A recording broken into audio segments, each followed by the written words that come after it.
Assalamualaikum warahmatullahi wabarakatuh.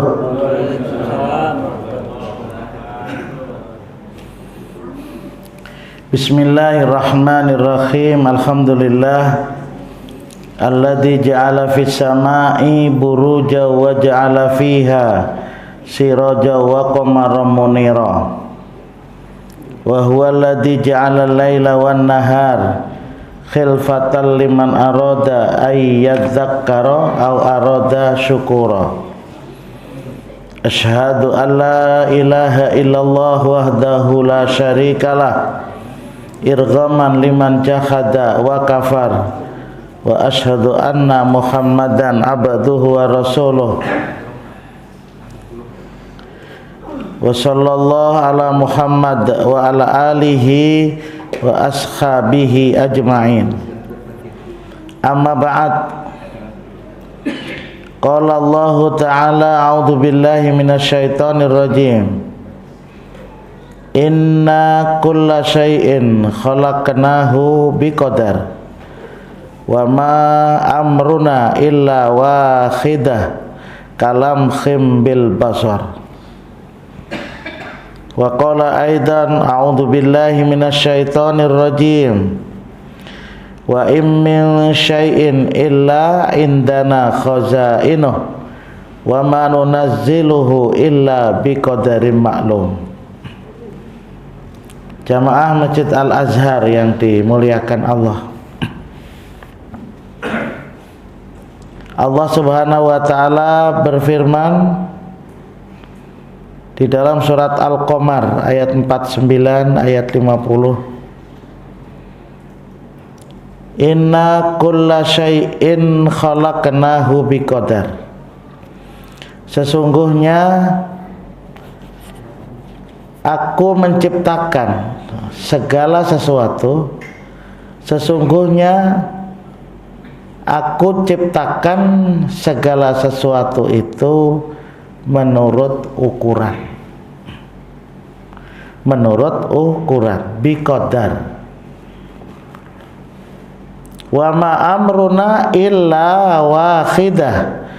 Dan perintahku hanyalah dengan satu perkataan, wahidah. Wa ma amruna illa wahidah. Dan perintahku, kata Allah, hanyalah dengan satu perkataan, kalamhim bil basar, yakni seperti kedipan mata, seperti kejapan mata. Itulah ketetapan Allah. Jadi gak susah, gak susah. Jamaah yang memuliakan, makanya arkanul iman yang sering kadang-kadang dilupakan orang dan kita kadang-kadang tidak meyakini. Sering kita tidak meyakini. Bahkan justru sering kita ini menyalahkan Allah. Suudzon, jelek sangka kepada Allah. Itu sering terjadi begitu. Padahal semua yang ada di alam ini itu atas ciptaan Allah dan atas ketentuan Allah. Kalau Allah tidak menentukan, wah berat sekali, wah.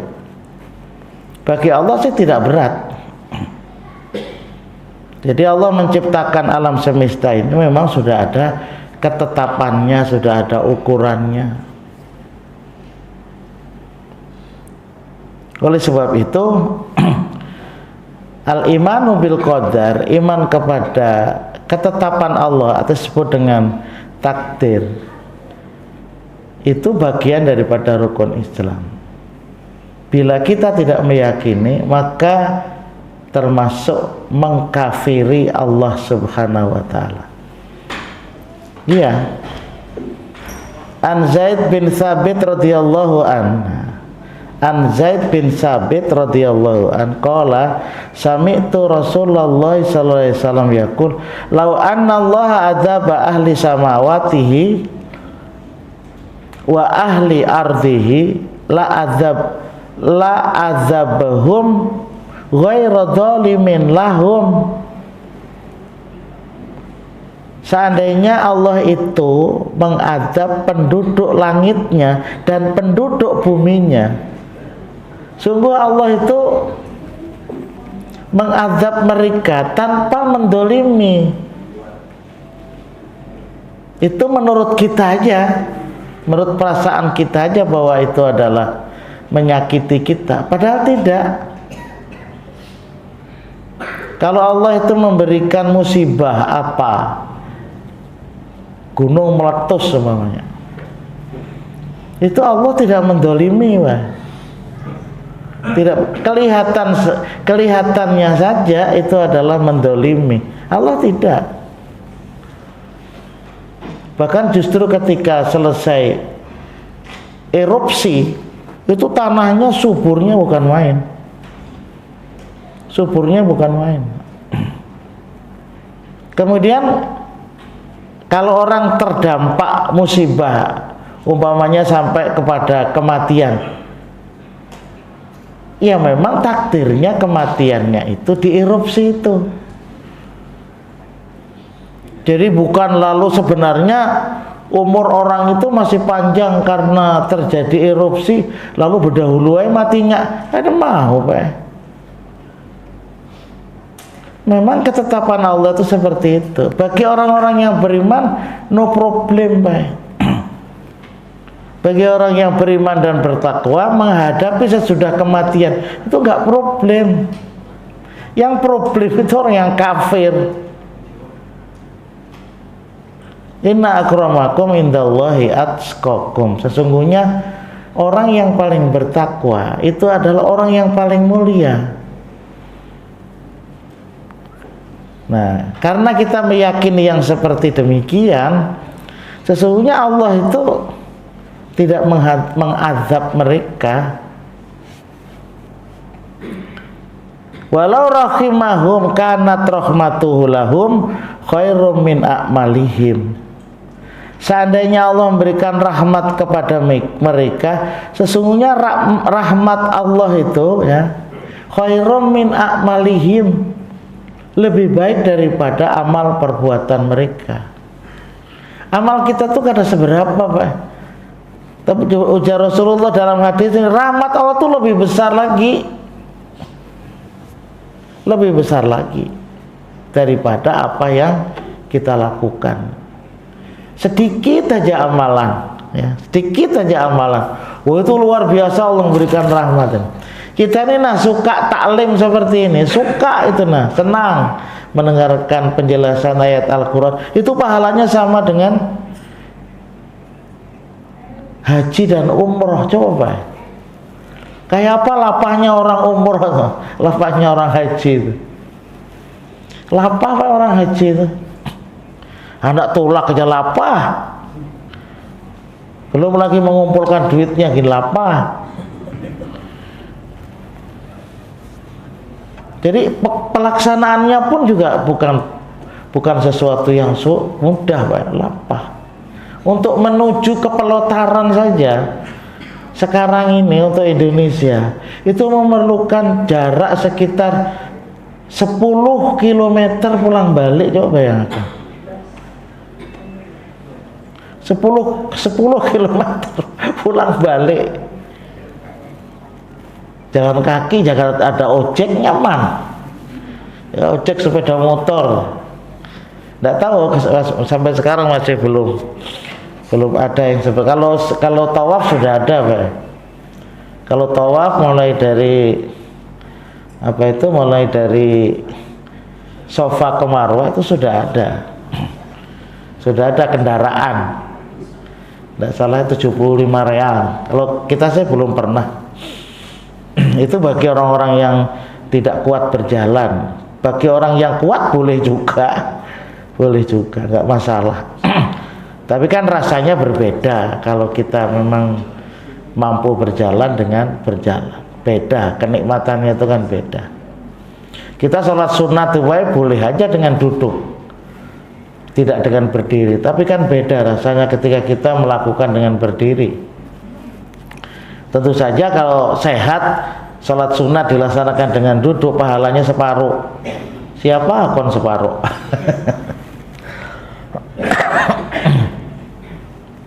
walau kana laka jabal Uhudin dahaban anfaqtahu fi sabilillah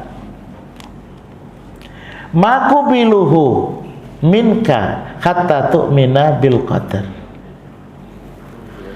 Andai kata adalah atas kamu memiliki gunung Uhud, memiliki emas sebesar gunung Uhud.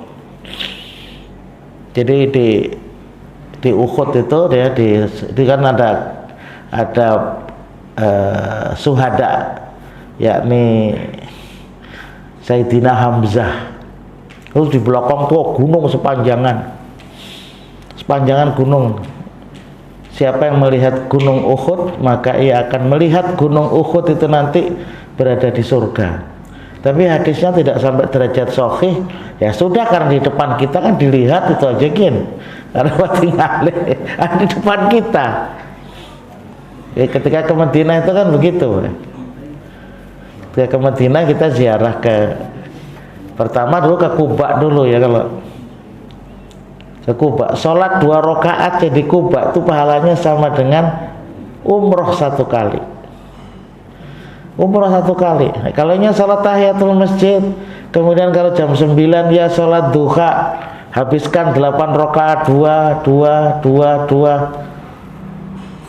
ditambah tahiyatul masjid tadi kan 5 kali, 5 kloter, 5 kali umroh tuh. Itu artinya apa? Amalannya sedikit, rahmat Allah itu gedenya luar biasa, Pak. Bagi Allah mudah itu. Tapi itu pun nanti dibelikan surga nggak mampu, Mas Pak. Tanpa ia mendapatkan rahmat dari Allah. Bagaimana bentuknya rahmat? Itu urusan Allah. Yang penting kita tuh beramal dulu dan mohon kepada Allah untuk apa? Untuk menurunkan rahmat kepada kita. Waktu kita duduk di antara 2 sujud, duduk di antara 2 sujud, apa bacaannya? Rabbighfirli warhamni. Ya Allah, ampuni dosa-dosa ulun ini.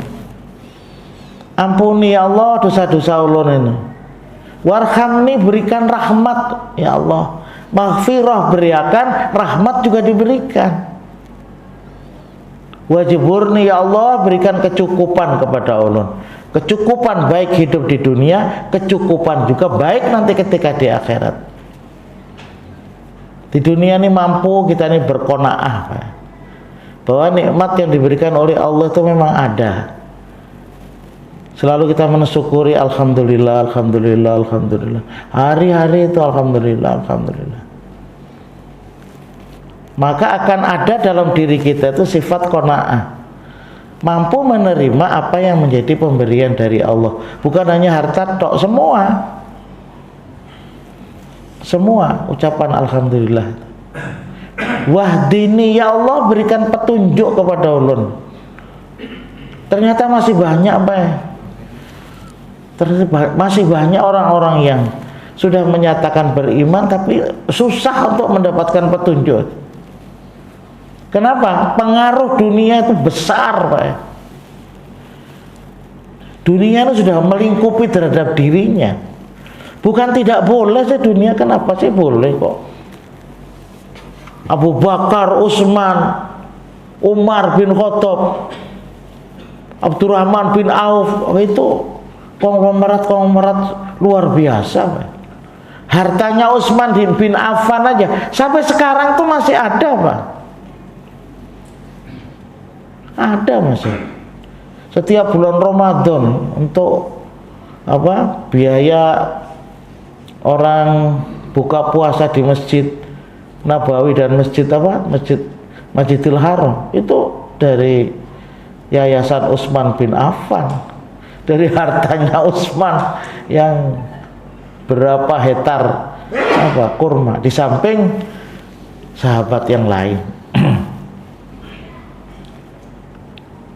Jadi seperti itu kita minta terus, Pak, kepada Allah. Rabbighfirli warhamni wahdini warzuqni, berikan rezeki ya Allah. Rezeki ketentraman,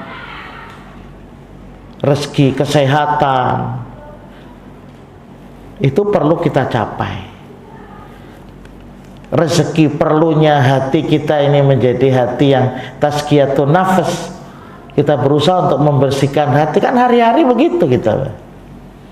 Kita tidak akan mendapatkan sebuah kenikmatan hidup tanpa kita harus apa yang disebut dengan apa namanya, toharotun badaniyatun wa toharotun qalbiyah. Hari-hari kita itu membersihkan badan, dan hari-hari kita tuh membersihkan hati. Itu makanya apa namanya, anggota-anggota badan yang kita basuh, yang kita usap ketika berwudu, itu memang anggota-anggota yang potensial. Kalau di surat Al-Maidah ayat 6 itu yang basuh muka, basuh tangan sampai siku, usap kepala mulai belakang sampai mulai dari muka ke belakang, ditarik ke depan, kemudian kaki. 4 itu Pak, kaki sampai mata kaki itu potensial. Kita kadang-kadang karena hanya wudu, tetapi kita tidak tahu maknanya seperti demikian. Di samping toharotun badaniyatun wa toharotun qalbiyah. Qalbiyah, apalagi akan menghadap Allah. Akan menghadap Allah harus disucikan dulu. Untuk menuju ke surga itu mesti dicuci dulu Pak hati. Rasulullah SAW ketika akan melaksanakan Isra dan Mi'raj, akan menuju kepada Allah SWT, dibersihkan hatinya oleh malaikat Jibril dan malaikat Mikail, hatinya dengan air Zam-Zam sebelum berangkat.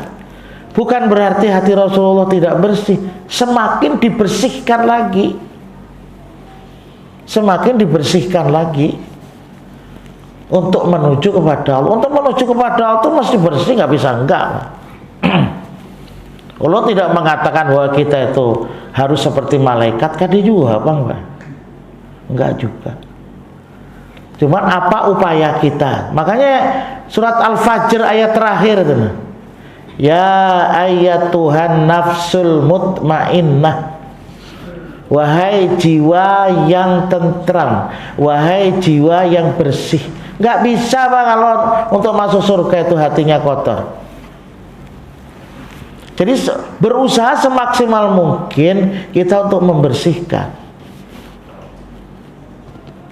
Makanya kan hari-hari kita tuh membersihkan, hari-hari membersihkan. Kenapa? Karena memang Pak, namanya dosa itu bisa diakibatkan oleh lisan, bisa diakibatkan oleh hati, dan bisa diakibatkan oleh perbuatan. 3 ini bagaimana mungkin Pak terlepas dari dosa, kecuali Rasulullah.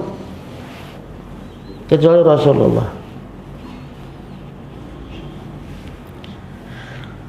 Walau kana laka jabalu khudin dhaban anfaqtahu fi sabilillah ma qubiluhu minka hatta tu'mina bil qadar.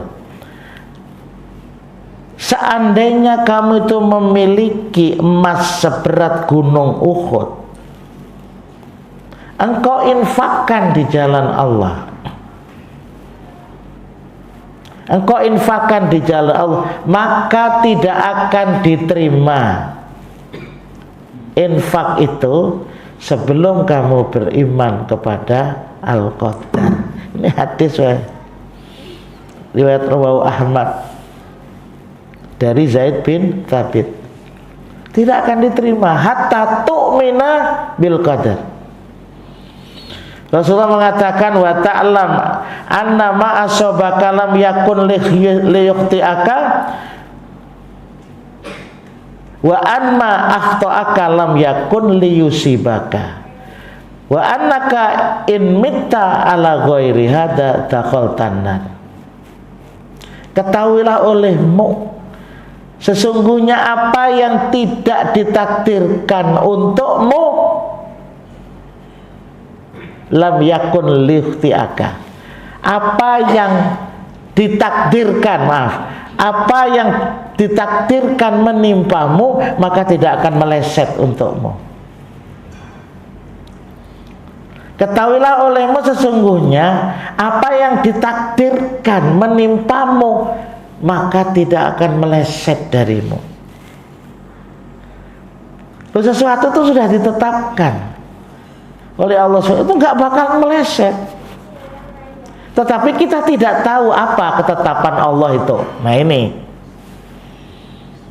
rahasia ketetapan itu di tangan Allah, dan itu tersimpan di Lauh Mahfuz. Wa anna ma akhta'aka lam yakun liyusibaka, dan apa-apa yang diberikan kepadamu tidak akan, dan apa-apa yang bukan bagian darimu maka tidak akan kamu terima. Kalau itu memang bukan bagian dari kamu, nggak akan kita terima. Makanya ada satu dzikir yang kita baca, Allahumma la mani'a lima a'taita wala mu'tiya lima mana'ta wala yanfa'u dzal jaddi minkal jadd. Allahumma la mani'a lima a'taita. Ya Allah, tidak ada yang bisa mencegah kalau Engkau akan memberikan. Nggak ada yang bisa mencegah siapapun. Allahumma itu termasuk bagian daripada keimanan, Pak. Tapi buktinya ketika kita dalam perjalanan hidup, mana ada yang percaya? Model berbeda. Allahumma la mani'a lima a'taita. Ya Allah, tidak ada yang bisa mencegah kalau Engkau akan memberikan. Siapa yang bisa mencegah kalau Allah menghendaki akan memberikan sesuatu? Wala mu'tiya lima mana'ta, dan tidak ada yang akan memberi kalau Engkau mencegah, ya Allah. Wala, kalau ada tambahan tapi tidak begitu sahih. Wala rodda lima qadaita, itu tambahan. Tidak ada yang bisa menolak apa saja yang sudah menjadi ketentuan Engkau, ya Allah. Di sisimulah kemuliaan dan kekuatan. Di sisi Allah, bukan dari Engkau kemuliaan dan ketetapannya itu. Artinya bukan dari kita, dari Allah lah kemuliaan dan kemuliaan dan ketetapannya itu adalah di sisi Allah Subhanahu wa ta'ala. Itu kita baca, Allahumma la mani'a lima a'taita wala mu'tiya lima mana'ta wala yanfa'u dzal jadd minkal jadd. Ini gambaran dari ini. Wa ta'lam anna ma asabaka lam yakun liyukhti'aka wa anna ma akhta'aka lam yakun liyusibaka. Apa saja yang ditakdirkan oleh Allah maka tidak akan meleset. Dan apa-apa yang bukan bagianmu maka tidak akan kamu terima. Kalau bukan bagian kita, yang kita nggak akan terima. Satu saat mungkin bisa saja bagian dari kita. Wa annaka in mitta, sesungguhnya jika kamu itu mati ala ghairi hada, tidak meyakini yang seperti ini, dakhaltan nar, maka kamu akan masuk ke dalam neraka.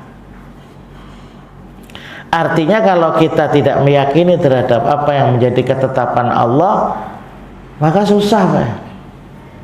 Susahnya apa? Bukan hanya masuk neraka saja karena tidak meyakini, tetapi ketika di dunia ini kita akan menjadi orang yang bingung, menjadi orang yang stres. Kalau gila nggak ada, Bang? Oh, stres. Ini orang gila itu stres, Bang, ngarannya bari gila ya. Wah, ini stres. Coba berapa persen ya itu, nah. Ada yang 100% gilanya, ada yang 10%. Kenapa? Karena tidak meyakini terhadap ketetapan Allah. Makanya ada ungkapan, apa yang sudah terjadi itu tidak akan bisa berubah. Kita tidak akan bisa mengulang yang terjadi hari semalam kemudian terulang menjadi hari yang telah berlalunya supaya hari semalam tidak terjadi. Nggak bisa, Pak.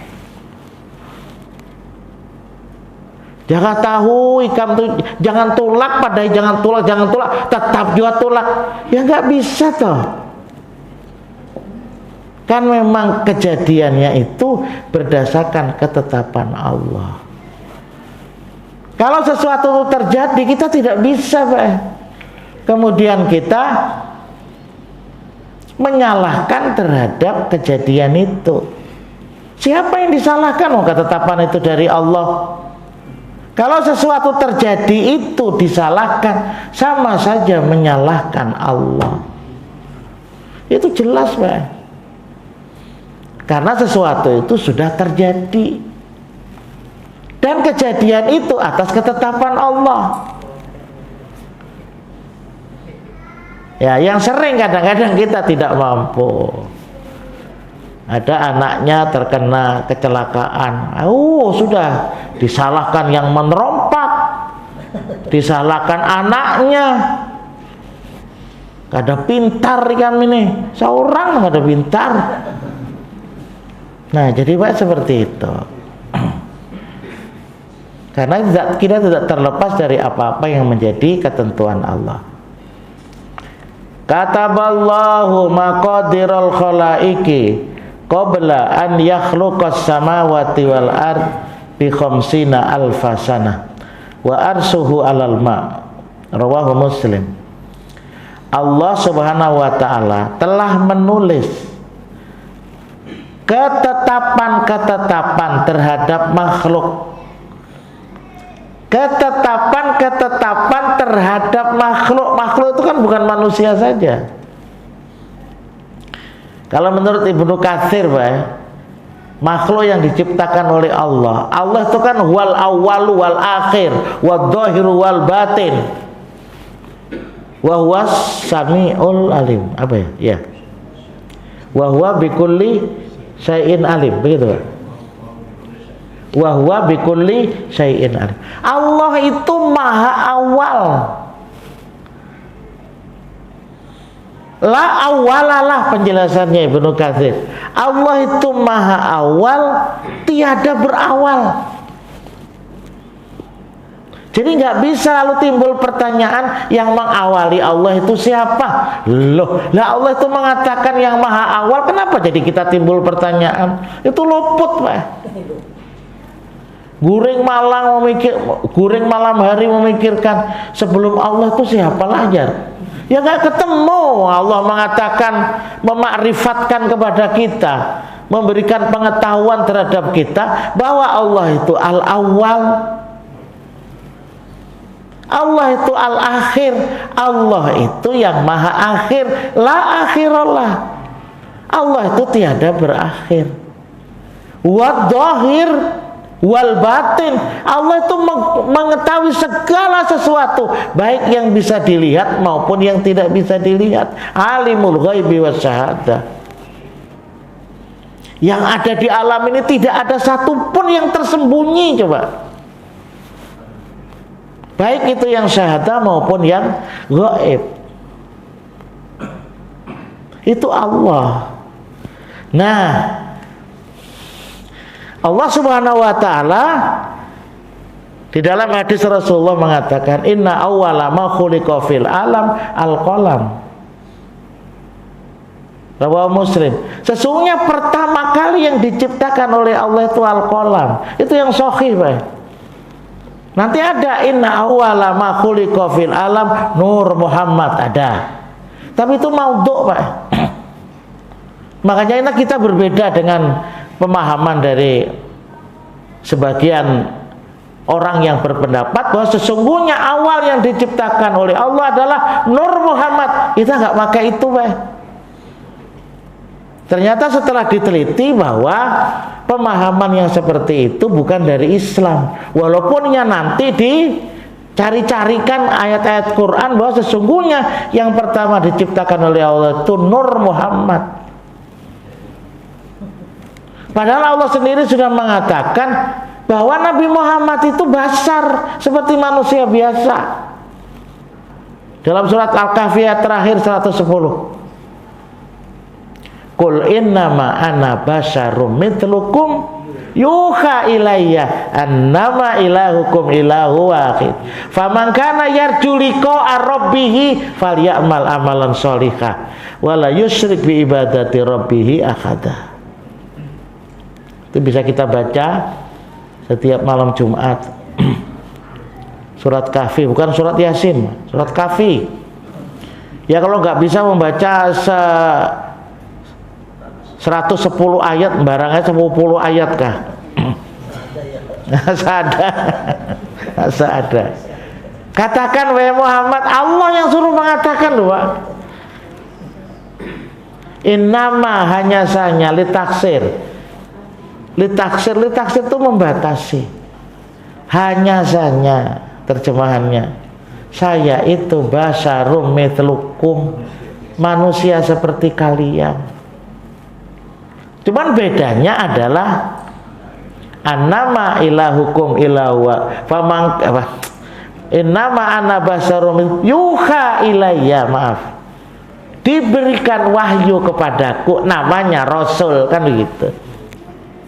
Jadi ketika kita memahami Muhammadur Rasulullah, itu rukunnya hanya dua, bahwa Rasulullah itu abdun dan Rasulullah itu Rasul, itu aja, Pak.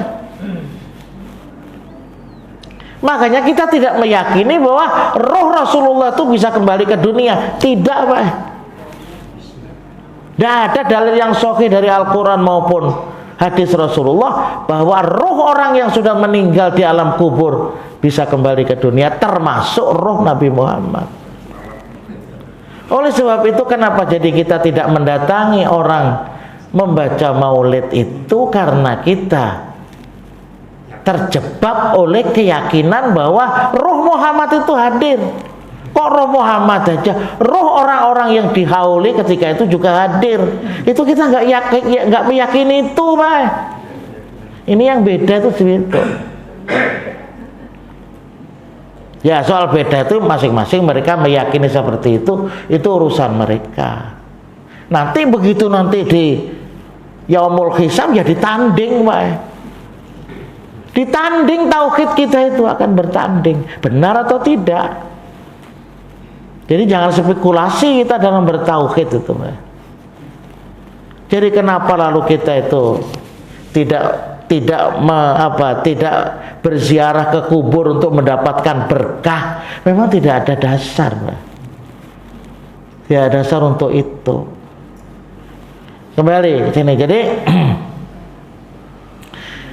kataballahu maqadirul khalaiqi qabla an yakhluqas samawati wal ardi khamsina alfasana. Allah menulis ketetapan-ketetapan terhadap seluruh makhluk 50.000 tahun sebelum menciptakan langit dan bumi. Jadi sebelum Allah menciptakan langit dan bumi, Allah menciptakan Al-Qalam. Al-Qalam itu diperintahkan oleh Allah untuk menulis apa saja yang terjadi hatta kiamah, sampai hari akhir. Al-Qiyamah bukan diartikan sampai kiamat, tidak. Disampai al-qiyamah ay al-akhir. Jadi ditulis, Pak, semua. Tidak ada di alam ini yang tidak tertulis. Kita hari ini di sini ini, nah di sini ini, ditulis. Ada anak teguring karena terlalu serius. Pas teguring ibu-ibu. ada videonya, dikira tidak. Dan itu sudah menjadi ketetapan Allah, Pak. Ditata oleh Allah, Pak. Cuman kita tidak tahu apa tataan Allah. Kalau nggak percaya, bisa baca dalam surat Tabarok. Dalam surat Tabarok itu apa? Syaitan ingin mencari tahu apa yang menjadi takdir Allah di Lauh Mahfuz. Walaqad zayyana as-samaa'a ad-dunya bimasabih wa ja'alnaha rujuman lis-sayatin wa atadna lahum adzabas sa'ir. Sungguh telah aku hiasi langit itu dengan Masobih. Masobih itu maknanya lampu, Pak. Jamak dari misbahun. Lampu-lampu. An-nujum. Apa? Allah menghiasi langit itu yang di atas, di luar daripada bumi, itu adalah bintang gemintang. Apa salah satu tugas daripada bintang-bintang itu? Rujumal lisyayatin. Jadi untuk melempar setan. Dalam tafsir Ibnu Katsir, melempar setan, karena setan itu ingin mencari tahu kayak apa takdir orang itu. Karena setannya itu diambil oleh manusia sebagai kawan, oleh pedukunan, oleh kahin, oleh al-arraf. Kita kan sering ada juga orang-orang yang datang ke tabib tuh, betakon, kira anak ulun ini gaweannya apa, kayak nang cocok ya. Adalah diantara pian. Udah kada. Ya, kalau kita enggak, wae. Man ata kahinan, man ata arrafan. Siapa yang datang kepada tukang ramal, siapa yang datang kepada tukang kahin, tukang dukun yang ia memang berprofesi bersama dengan bantuan dari setan. Iya, jadi ada banyak orang yang bisa bantuan dengan setan. Kadang-kadang penceramah itu bisa minta bantuan ke setan. Ini ceramah, ini orangnya banyak, itu datang sedikit. Ini ada nih, mungkin dicariakan setan kan mau datang nih. Lalu Pak mengaji, nanti setannya itu diletakkan sini jinnya ini. Nah, namanya jin gendam, nah itu. Atau dengan pakai ain bisa. Lalu kita itu tegenang terus lawan penceramahnya itu nah. Kalau kada ketemu sebulan, oh, kayak apakah hati? Wah. Jadi kasmaran, tidak dibenarkan itu. Nah, sama itu ketika setan akan menuju ke Lauh Mahfud, nggak tahu Lauh Mahfud itu mana, dilempar oleh bintang-bintang. Bagaimana cara? Itu urusan Allah, Pak. Allah tidak banyak menjelaskan bagaimana cara syaitan melempar. Itu nggak ada penjelasannya. Cuman di Qur'annya ada. Makanya kalau membahas tentang apa-apa yang diterangkan oleh Allah Subhanahu wa taala dalam Al-Qur'an, hal-hal yang gaib, kita hanya meyakini. Kita hanya meyakini. Allah juga tidak banyak menerangkan hal itu. Ini contoh. Jadi Allah Subhanahu wa taala telah menetapkan terhadap makhluk-makhluknya. Setelah Allah menciptakan apa? Menciptakan kolam tadi, Allah menciptakan ars, Allah menciptakan kursi. Kursiyuhus samawati wal ard. Kursi Allah itu lebih luas daripada ars Allah itu. Lalu jangan diartikan kursi Allah sama dengan kursi ulun ini. Ya enggak toh. Makanya ketika membahas hal yang seperti itu, ada koridor yang perlu kita perhatikan. Al-imanu bihi wajibun, wal kaifiyatu majhulun, wasu'alu bihi bid'atun. Jadi kalau Allah tuh menerangkan segala sesuatu yang jangkauan daripada kita manusia itu nggak sampai, itu aja anunya, rumusnya. Al-imanu bihi wajib. Iman bahwa Allah itu menciptakan kursi, bahwa Allah itu menciptakan ars, itu iya. Wal kaifiyah, bagaimana caranya, majhul. Allah nggak menerangkan banyak. Yang penting laisa kamitslihi syai'un wa huwas samiul basir. Itu aja. Bagi Allah tuh yang diterangkan tidak sama dengan apa yang kita lihat. Sama ars juga begitu. Tsumma stawa 'alal ars. Kemudian Allah Subhanahu wa taala berdomisili di atas ars. Nggak bisa kita akan domisili Allah tuh berdiam seperti kita berdiam di tempat ini, ya enggak. Itu kan seperti itu bahasanya. Dan itu lebih mudah, Pak. Wasu'alu bihi bid'atun. Kalau kita terlalu banyak bertanya tentang itu, bisa sesat, Pak. kursi Allah itu lebih mana? Ganal Allah daripada kursinya. Lapah. Lapah. Kursi Allah itu lebih besar Allahnya atau lebih kecil daripada kursinya? Lapah weh. Makanya wasu'alu bihi bid'ah. Arsnya itu bang kayak apa? Dan ars itu lebih besar lagi dari sab'a samawat weh. Fasawwahunna sab'a samawat walladzi khalaqalakum ma fil ardi jami'a. Dia Allah Subhanahu wa taala menciptakan kepadamu walladzi khalaqalakum ma fil ardi. Allah menciptakan apa-apa yang ada di dalam bumi, maksudnya bumi, langit dan bumi. Tsummastawa ila samai fasawwahunna sab'a samawat. Allah menyempurnakan langit dan bumi itu menjadi 7 petala langit. Kamu teh jangan suah anak ke petala langit apa. Dan Rasulullah SAW ketika Mi'raj sampai ke 7 petala langit, sampai ke Arsy, sampai ke Sidratul Muntaha, sampai ke Mustawa menerima perintah sholat. Ke Mustawa tinggi baik kalian ngisahkan. Dan Rasulullah Mi'rajnya itu dengan roh dan jasad, bukan hanya dengan roh tok Pak. Roh dan jasadnya Rasulullah dibawa sampai Mi'raj. Linuriyahu min ayatina, untuk aku perlihatkan kepada Rasul tentang kekuasaan kami. Rasulullah melihat surga, Allah melihat neraka.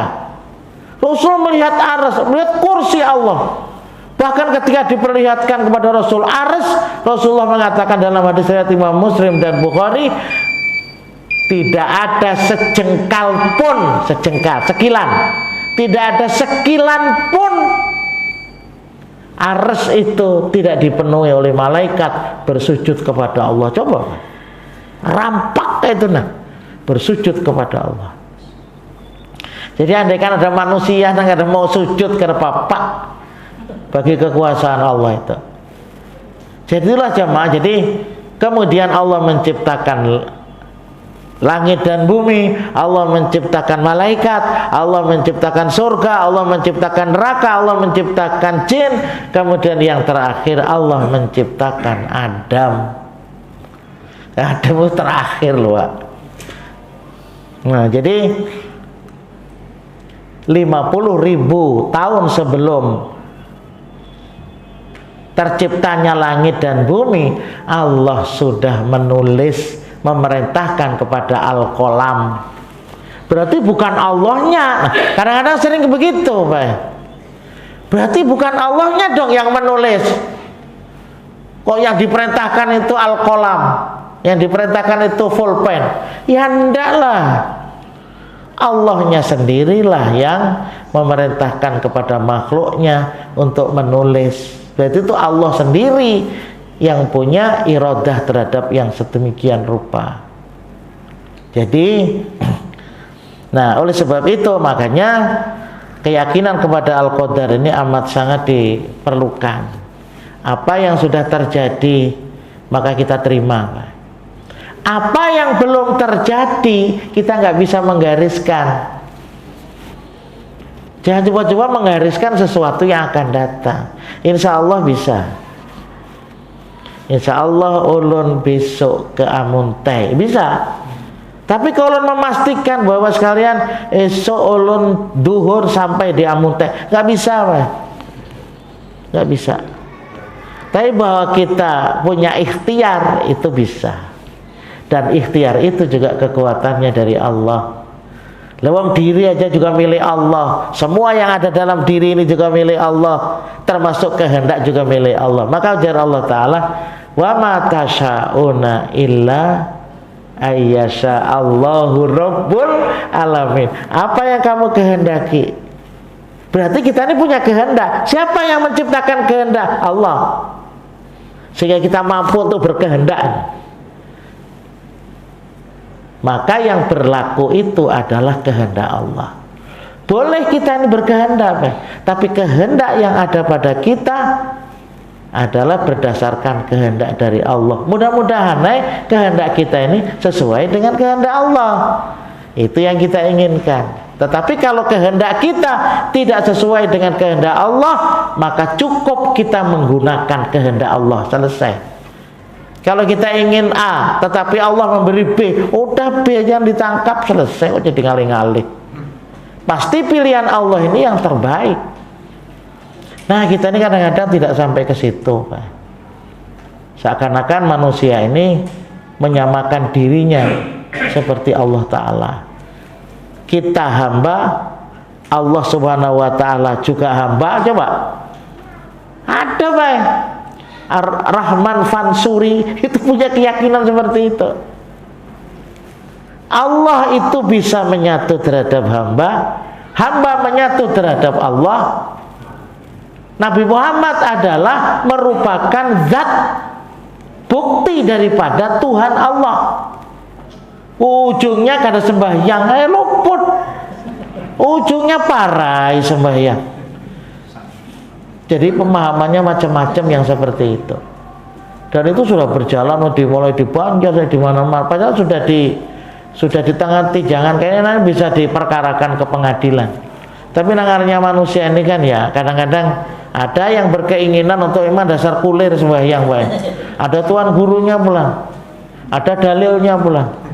Nah, jadi akhirnya seperti demikian. Kalau kita tidak, kita sebagai hamba Allah, sebagai makhluk, Allah sebagai khalik, Allah menciptakan kita untuk beribadah. Semoga Allah Subhanahu wa Ta'ala menjadikan kita menjadi orang-orang yang bertakwa. Adanallahu wa iyyakum ajmain. Subhanakallahumma wa bihamdika asyhadu an la ilaha illa anta astaghfiruka wa atubu ilaik. Assalamualaikum warahmatullahi wabarakatuh.